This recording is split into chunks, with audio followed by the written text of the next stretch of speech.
ल साथीहरु यतिखेर म आइसकेको छु रामपुर र तामाचौर जोड्ने पुलमा। अहिले चाहिँ नि साथीहरु यो सबै सकियो, अहिले यता जोड्दै हुनुहुन्छ अनि हाम्रो चाहिँ यसरी रोकिया छ हैन। अब यता चाहिँ नि काम गर्दै हुनुहुन्छ। ल साथीहरु अहिले चाहिँ नि यहाँ पुल बनाउँदै हुनुभएको यहाँ इन्जिनियर साहब हुनुहुन्छ। इन्जिनियर साहब केही त भन्नु, यो पुल कहिलेसम्म सकिन्छ त? लगभग हाम्रो यो फेब्रिकेसन गर्ने टोलीहरुले गर्दाखेरि नि सामान केही ढिला भएको हो, त्यसले गर्दाखेरि क्रेन नआएको। क्रेन आएपछि हामी यो वैशाख भरिमै सकाउने हो।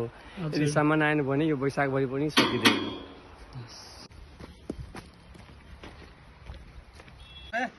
अहिले चाहिँ नि धमाधम काम भइरहेछ साथीहरु, तपाईले देख्न सक्नुहुन्छ। यता यहाँ यो पुलको टाइट गर्दै हुनुहुन्छ है।